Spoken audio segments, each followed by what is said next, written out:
Curse of the White Knight, Mary Jane, Immortal Hulk, just some of the books on this week's Top 10 Most Anticipated Comics.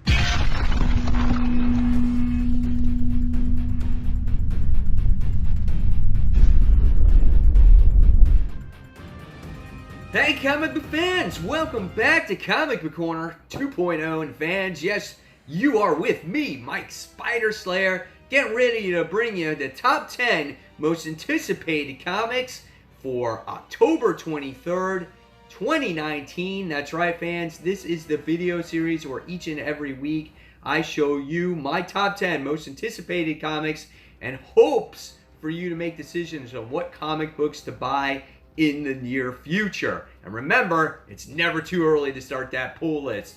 So guys, if this is your first time watching, welcome. And if at any time you like this video, please give it a thumbs up, subscribe to the channel, and don't forget to hit that bell so you don't miss any content from me, because any of that stuff that you guys do helps YouTube let me know that I exist out there, okay? So thank you so much. So before we get started into this week's actual countdown, we got to talk about the book that's on the hot seat. However, while going through this list this week, there wasn't any books that I was not looking forward to. So the reason why this book is on the hot seat this week, because I'm kind of on the fence if I want to pay this price for this book. And this one, guys, is The Amazing Spider-Man Full Circle Issue 1. I'm pretty sure this is a one-shot book. This book is 96 pages, okay? And the price of this book is $10. So that's honestly the real reason why I'm on the hot seat about this, because based off of the awesome week that is upon us this week, okay, I don't know if I really want to spend the $10 for this, but it seems like a pretty cool story when it comes to Amazing Spider-Man. Nick Spencer leads the helm of this, and this is supposedly one of the largest Spider-Man stories ever, like a single story, okay? And it has all kinds of different artists and writers that are writing this particular story, and some of the characters that are going to be in this book is Nick Fury, Wolverine, Peter Parker, and maybe some other characters. So again, will I spend the $10? Will you spend the $10? So this makes for an honest hot seat this week if I'm going to buy this one. Alright guys, so let's move forward to the official countdown. Kicking this one off with number 10. This one goes to Batman Superman issue 3. I liked the first two issues. I didn't like issue 2 as much, but it was still a pretty good book. And we're dealing with the Batman who laughs, and now Superman is the Superman who laughs. And I think this is all a ploy to, I guess, defeat the Batman who laughs. I was kind of a little bit lost at the end of that last issue of how they captured the Batman who laughs. I guess he's been under the Hall of Justice all this time and no one knows that he's under there. A very Batman thing to do. It's a pretty good story. The artwork is pretty cool. Batman was very angry in the last issue. So I'm going to continue to read this book and see where it goes. Yeah, so it made number 10. All right. So what gets the number 9 spot this week? Well, this one goes to Jane Foster Valkyrie. This is issue 4. Now, this kicks off kind of new story arc. We got to see the first 3 parts, the whole thing with Bullseye and everything like that, and how Jane Foster's powers work. And she's still got to deal with learning herself and her new powers and whatnot. Valkyrie is now back on Earth. She's searching for the guidance of her powers and her larger mission.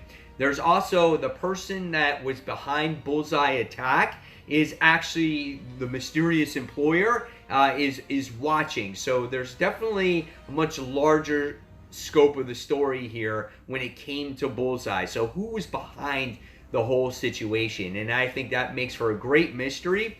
And I love this comic, and hopefully it continues to be on Earth, because I feel like in those first couple of issues, the first 2 especially, that's when this book really hit its stride the best. The third one wasn't as strong for me, but nevertheless, I'm going to continue to read it. Really nice story. All right, next, coming in at number 8. I like the first issue of this, and this is Vampire State Building. this is issue 2. Again, Charlie Adlard does the artwork for this, so if you're familiar with The Walking Dead and you've read the series and you kind of want to have that similar tone, pick this book up. The first issue was kind of interesting. We got to see this vampire god. He was awakened in the Empire State Building, and all of a sudden this place has become this feeding ground, for all these weird like vampires, and you get to see them all approach the building, and people are getting eaten. So it is kind of like an apocalyptic book, but it just is in one place. It's just in the Empire State Building. Again, the artwork was really cool, and I'm curious if they will have some real character development. I felt that that's where the story kind of lacked, whereas, say, for instance, in The Walking Dead, right from the get-go, Rick Grimes was established. You realized that he was the main character. Here in this series, we were introduced to a bunch of characters, and they never really stood out for me. So if anything, that was the weakest part of the first issue. I'm definitely giving this one a try. Hopefully it continues to go strong. All right, moving forward to number 7. And number 7 this week goes to The Amazing Spider-Man. This is issue 32. Now, we had our Absolute Carnage tie-ins. That's all done and over with. So now Nick Spencer is focusing on Spider-Man 2099. So it says the future is in peril. So Miguel O'Hara is making his appearance again in this book. And as seen in Amazing 25, Miguel O'Hara is back in the present and needs to get to Peter Parker. But as he currently is being held in an off-the-books Roxxon prison, this is easier said than done. And J. Jonah Jameson has a new scheme, which means one thing: trouble for the Spider-Man. That's right, fans. So 32 pages, $3.99. If you're interested and you want to jump on board because Spidey 2099 is upon us, right? Pick it up. Especially, in fact, all these 2099 books are coming out very shortly. So this is kind of the kicker to that whole event that's happening with all those particular one-shots. And the other question I want to see from you guys in the comments below is, since we are having all these 2099 one-shots, would you want to see an ongoing universe with the 2099 universe? So I'm curious to see what you guys think of that. All right, so moving forward now, we go on to number 6. This is another Spider book, and this one is good. Ghost Spider, this is issue 3. Really cool cover as you get to see the Jackal here, and you get to see Spider-Gwen on a ledge and whatnot, so that's pretty cool. But this book is awesome. We get to see Gwen Stacy from Earth 65 as she crosses over to 616, and she's taking classes in 616 in Empire State University, which is kind of cool. She interacts with Peter Parker, and then when she wants to be, her identity not exposed, or wants herself to go back to Earth 65, she goes back there and everyone knows who she is. Here she has to, in 616, she has to keep her identity. And it's kind of cool. And she's making friends as Gwen Stacy and whatnot. So it's really a cool book. And then there's this mystery involved, because we get to see the Jackal, and he's stalking Gwen Stacy from Earth 65. And he kind of recruited this Australian-looking Gwen Stacy, and they have this little plan to take her out and whatnot. So again, it's a cool mystery. It's a great story. It's well written. It's got phenomenal artwork. This is something that I think maybe if you guys have been a little bit on the fence about, or maybe don't want to pick up a Spider-Gwen book, this one you might want to give a try. This one is actually really good. All right, so cracking the top 5, number 5, this one goes to Batman, Curse of the White Knight. This is issue 4. Now, I read issue 1. I forgot to get issue 2, so I dropped off. I'm like, no big deal. It's okay. And then people were telling me, Mike, you got to read Curse of the White Knight. And I'm like, well, I read issue 1. We're like, you got to read issue 2 and 3. So I read issues 2 and 3. Really cool. Batman's trying to be replaced by Azrael. You wind up getting to see a pregnant Harley Quinn, and she's going to have twins. One is from, obviously, the Joker. One's from, Napier. So they're going to have, 2 different personalities, I guess. And she's, in labor. And at the end of the last issue, you got Commissioner Gordon, who is killed.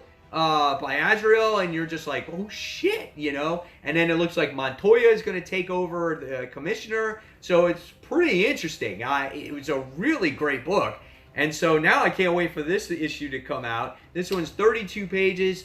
If you're expecting to pay $3.99, no, you're not going to pay that. You're going to pay $4.99 because it's got a fancy cover, and but it's a cool Black Label book. I felt like this is the way Black Label should be done, right? It has its little curse words. It's very violent. Doesn't need to show any of the nudity. That's fine.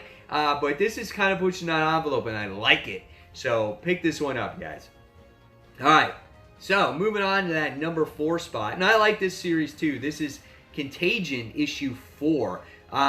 Within issue 2, because I haven't read issue 3 yet, because it comes out actually tomorrow when I record this video. Remember, this video is 1 week ahead of time for books, so you can plan. With issue 2 with Contagion, we got to see how the virus spreads and how is it affecting people. And we get to see like the patient zero, how he affected everybody. And we get to see some more of the major players that are being involved in Contagion, like Luke Cage and Jessica Jones and Iron Fist and all these different types of characters, which I think is really cool. And we get to see that, you know, Yancey Street is kind of in peril. They're in desperation mode. And I like that stuff. You know, that's what I like when it comes to apocalyptic book. And, you know, some people may not be feeling it. Some people may be tired of apocalyptic stuff. I always like it. I think it's a lot of fun. And this is my number 4. And if you want to buy it, go ahead, guys. Pick it up. All right. Next. Coming in at number 3. And number 3, new X-Men book. Marauders. This is issue 1. And the X-Men sail at dawn. So it looks like they're going to be on a ship. The X-Men on a cruise ship? I don't know. We'll see what happens. The only reason why this one is not number 1 is because obviously it's not Hickman that's writing it. Hickman is the one that's laid the foundation down for this X-Men and for these future X-Men titles. Now, how all these other writers write these new versions of these characters, you know, it's still yet to be determined yet. But Jerry Duggan is the writer here. So I am excited for it because he's a great writer. And a little description here. Even in this glorious new dawn, mutant kind faces hardships, oppression from their human counterparts, led by Captain Kate Pryde and funded by Emma Frost and the Hellfire Trading Company. Marauder, Storm, Pyro, Bishop, and Iceman sail the seas of the world to protect those hated and feared. 40 pages. $4.99. There's definitely variant covers to this book, but if you're a Kitty Pryde fan, this might be a book for you. What do you guys think about this roster, especially that Emma Frost is with her as well, and she's funding the whole project, so it's kind of cool. You know, again, this is just that little bit different avenue, different characters when it comes to the X-Men. Are you guys excited about all these characters? Are you going to try out all these books? Let me know in the comments below. So that one made number 3. Let's move forward to number 2. And number 2 this week goes to The Amazing Mary Jane issue number 1. Now, there is a slew of variant covers when it comes to this title, all done by J. Scott Campbell. They look very good, so I'm going to show them to you, okay? And it kind of goes through the years of Mary Jane. Goes through the 60s, the 70s, the 80s, the 90s, and then today she says, face it, Tiger, this is 2019. So if you love Mary Jane, you're going to love these covers. They're probably a ton of money to pick them up. But this one is spinning out of the pages of Amazing Spider-Man, and it's just an ongoing series. Well, it's ongoing until it ends, until I think obviously Nick Spencer is done writing The Amazing Spider-Man. Because in the pages of Amazing Spider-Man, we've gotten to see Mary Jane. She gets an acting gig, and she's went out of town, and now this book is spinning from that, okay? Now, the whole thing of it is that Mysterio is kind of behind this. This is all a charade, right? So he's giving her a fake acting job, and then there's someone behind Mysterio on top of that. So this whole thing is a setup, and it's going to lead into something into the future. Also in the pages of Amazing Spider-Man, we were left a couple issues ago with Peter actually possibly proposing to Mary Jane, and she left town and he never had a chance to do it. So will this book lead into a possible wedding with the two characters, or could this end in peril? Who knows? But I think this could be a really, really good book. This is something that if you are a Mary Jane fan, Spider-Man fan, Nick Spencer fan, you guys are going to want to buy this book. It's 32 pages, $3.99, and probably like $500 for each of the J. Scott Campbell variants, but at least you got to see him here, right? All right, so what's number one this week? Well, it's got to go to the Immortal Hulk, the 25th milestone issue of the Immortal Hulk. This has been nothing short of my series of the year. Each and every month this book comes out, it is a complete page turner for me. It's like one of the first books I read. I get so excited about it. It's so grotesque. It's just the storytelling is out there. It's a different take on Hulk. And at the end of the last issue, you got to see Hulk way out into the future. Like he's going to be like the next Galactus, and this entity was supposed to take him and whatnot. And at the end of it, you get to see him eat this entity. And he just eats it. And it's just like, oh my God, it's disgusting. So is he like going to become this immortal Galactus Hulk thing? I don't know, man, but it looked really freaky. And I'm assuming that this issue is going to explain what happens eons into the future. And I'm totally excited about it.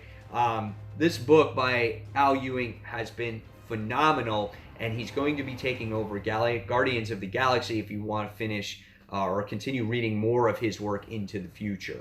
So there was your number one book. And there was your top 10 most anticipated comics. Well, my most anticipated comics. And hopefully some of these books make your top 10 most anticipated comics. So now in the comment section below, I want you guys to put down what your top 10, top 5, top 3, or maybe just one of your most anticipated comics of the week are. And fans, again, as always, if you like this video, give it a thumbs up, subscribe to the channel, and don't forget to hit that bell so you don't miss any content from me. And thank you so much for watching Comic Book Corner 2.0. And fans, this is Mike Spider Slayer signing off. You've been watching Comic Book Corner 2.0.